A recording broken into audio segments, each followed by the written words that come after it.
So you're here. You didn't ask to be, but that's life. One moment you were nothing, the next you're crammed inside an egg, curled up like a question mark, waiting. Then comes the urge to push. You don't know why, you just do it. Your tiny beak taps, cracks, and chips away at the shell, each movement exhausting, and finally, after what feels like forever, you break through. The world is bright and cold, everything smells strange, you're out, shaking, barely able to lift your head. And then you notice it. You're not alone. Your sibling hatched before you. It's already sitting up, twitching, making small sounds. You stare at each other, but there's no warmth in the look, no sense of welcome.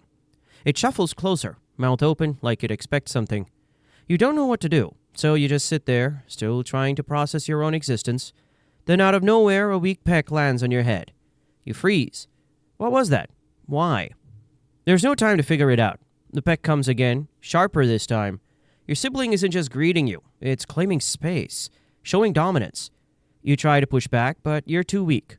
The two of you wobble awkwardly, clashing in a slow, clumsy fight. No one wins. Eventually, you both collapse, too tired to keep going. For now, it's a draw. But then something incredible happens. Food. A shadow moves overhead, a massive beak lowers toward you, and suddenly something warm and soft lands in your mouth. You don't question it, you just swallow.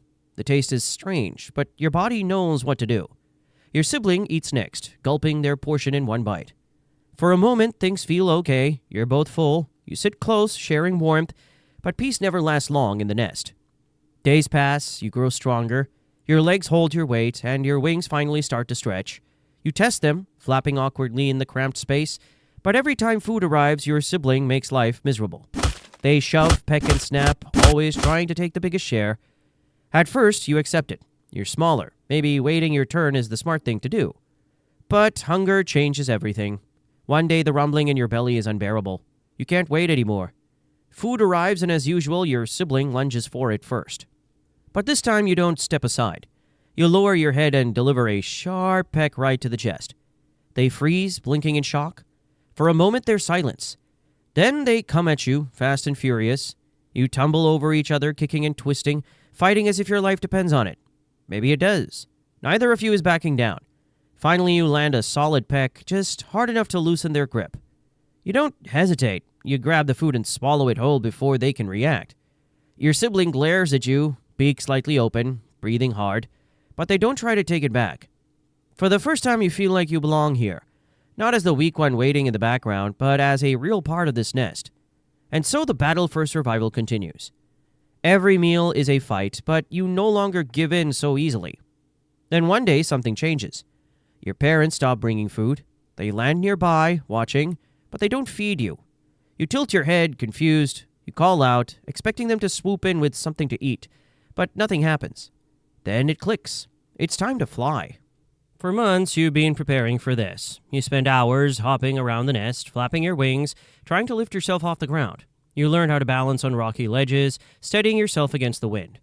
But now, standing at the edge, your legs shaking, it suddenly feels too soon. The drop is terrifying. The wind tugs at your feathers, urging you forward. You could wait just a little longer, but there's no turning back. You spread your wings, take a deep breath, and jump. The wind hits harder than expected, throwing you sideways. You flap wildly, trying to gain control, but it's useless. You spin, flip, and crash straight into a bush below. Your parents circle above, watching, waiting. You shake off the leaves, climb back up, and try again. The second attempt is slightly better. You glide for a few seconds before losing balance and slamming into a rock. The third attempt? Still a disaster, but you don't stop. Failure is exhausting. Every crash leaves you sore, but giving up isn't an option. Then finally it happens.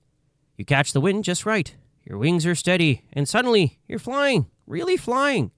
The cliffs blur below you. The air lifts you higher, steady and strong. For the first time, the wind isn't your enemy. It's carrying you. Your parents call out, guiding you forward. Your heart races, but you push harder, gliding beside them. For a moment, you forget everything. The fights, the hunger, the struggles. You're free. But flying is only the beginning. Now you have to survive. Flying makes you hungrier than ever. You spend hours gliding over the cliffs, scanning the ground for food. Then you see it, other vultures circling in the distance. Your instincts kick in. You follow them, pushing through the wind despite the burning in your wings. When you land, the smell hits you first. Thick, heavy, unmistakable. The carcass is massive, already surrounded by vultures tearing into it. You hesitate, watching the chaos unfold. The bigger vultures dominate the best parts, snapping and shoving each other aside. Their beaks drip with blood, their wings spread wide in a show of power. You stay on the edge, waiting, watching. Then finally there's an opening. You dart forward and grab a chunk of meat. It's tough, cold, and barely chewable. But it's food. You swallow quickly, heart pounding. No one notices you. For now, you're safe. But you don't realize something important. You're not just eating, you're cleaning up.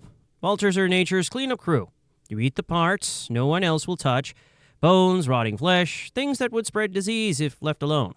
Anthrax, rabies, and other deadly sicknesses that would kill most animals don't affect you. They pass through your body like they were never there. Not that you'd think about any of this. You're just here for the meal. But without vultures, the world would be full of things far worse than hunger. You don't have time to reflect on that, though, because survival is a daily fight, and some fights aren't just about food. But the world doesn't stop spinning just because your heart is broken. The sun rises again the next day, casting its golden light over the cliffs like nothing ever happened. You stay where you are for a long time, wings folded tight against your body, waiting for something to change, but nothing does. The bodies beside you are still. The wires still hum faintly in the breeze. Eventually, hunger gnaws at your belly, forcing you to move. You stretch your wings, the ache still lingering from the shock, and push off from the pull. Your heart feels heavier than your body as the wind carries you away from what used to be your family. You don't fly far. You circle aimlessly, gliding with no destination in mind. The sky, which once felt wide and full of promise, now feels empty. The world below stretches out in silence. Even the other vultures seem distant, shadows passing far beneath you. For days you barely eat. When you land near a carcass, the other vultures shove past you, easily, snapping at the best pieces. You don't fight back. What's the point? The world has always been cruel. Now it just feels personal. But life doesn't give you the luxury of stopping. Your body doesn't care how tired or sad you are. The hunger only gets worse. One cold morning, with your belly hollow and your wings shaking from weakness, you finally dive toward a carcass and fight like hell for your share. You snap, you shove, you peck harder than you ever have before, harder than you ever thought you could. When you swallow that first mouthful of meat, something inside you stirs. Not quite hope, but something close. Survival. The days stretch into weeks, and little by little you fall back into the rhythm of life. Fly, search, fight, eat, repeat. But loneliness never fully leaves you. Some nights when the moon hangs low over the cliffs, you still glance at the empty patch of rocks where your nest used to be. You wonder what your chicks would look like by now. If they'd be strong flyers or clumsy like you were at their age. You imagine their wings stretched wide, gliding beside you through the sky. But no one ever tells you how to grieve when you're a vulture. There's no time to stop. No one comes to comfort you.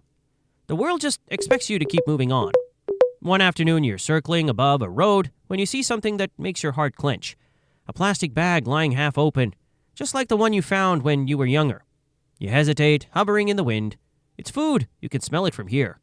Your stomach twists with hunger, but something holds you back.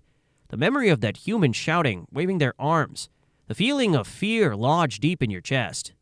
You almost turn away, but hunger always wins in the end. You dive down carefully, landing on the edge of the road. Your claws scrape against the gravel. The bag flutters in the breeze. The smell's stronger now. You take a step forward, heart pounding. Your beak taps the plastic gently, testing. Suddenly a flash of movement. A car speeding toward you. The wind roars past, hot and fast, rattling your feathers. You jump back just in time, wings flapping wildly to steady yourself. The bag is gone, sucked under the wheels and torn to pieces. You watch it disappear down the road, your heart still hammering in your chest. You might be starving, but you're not stupid. You lift off into the air again, letting the wind carry you far from the road. Over time, you start to notice things you've never paid attention to before. How the humans leave their trash everywhere, plastic, wires, bits of food wrapped in dangerous traps. How some of your own kind never come back from the ground after landing too close to those shiny wires. How the sky is full of dangers no one ever warned you about. The world is changing, and not for the better. But what choice do you have? You're a vulture. You don't get to complain. You don't get to protest. You just keep going. By the time another year passes, you're not the same bird anymore. Your feathers are darker, now streaked with dust and dirt. Your beak has tiny cracks along the edges from all the fights you've won and lost. You've learned the rules by heart. Eat fast or lose everything. Fly high or die low. Trust no one. And most of all, never ever get too close to anything that looks easy. But there's one rule you never learned how to follow, the one nobody talks about. Don't care. Because no matter how hard you try, you still do. One evening, you're perched on a cliff watching the sunset bleed across the horizon. The sky glows orange and pink, stretching wide and endless. And for a second, just a second, you forget how hard life is. You close your eyes and feel the wind lifting your wings. You imagine what it might feel like to fly without hunger, clawing at your belly, or fear pressing down on your chest. To fly just because you want to, not because you have to. But that second always passes. The sun dips lower, the wind grows colder, and the hunger gnaws at you again. So you spread your wings and glide back into the shadows, chasing the next meal. Always chasing, always surviving. That's what it means to be born as a vulture. Nobody will ever call you beautiful. Nobody will ever sing songs about you or paint your picture in bright colors. People will wrinkle their noses when they see you, whispering words like disgusting and ugly. They'll never know how hard it is to live this life, how much it takes to wake up every day and fight for scraps in a world that would rot without you. They won't see how you clean up their messes, swallowing death so they don't have to smell it. They won't notice how your wings cut through the sky with perfect grace, or how your sharp eyes spot what others miss. They'll just see a scavenger. But maybe, just maybe, you'll see something different when you look at yourself. Maybe you'll see a survivor. Maybe it doesn't suck to be born as a vulture just because life is hard. It sucks because no one ever tells you you're the reason the world isn't falling apart. And no one ever will. So, you keep flying. You keep cleaning up what everyone else leaves behind. The sky is yours. The wind is yours. The whole messy, brutal world is yours. Even if no one ever thanks you for it. It truly sucks to be born a vulture. But just wait until you hear about the harsh, suffocating life of a cave cricket.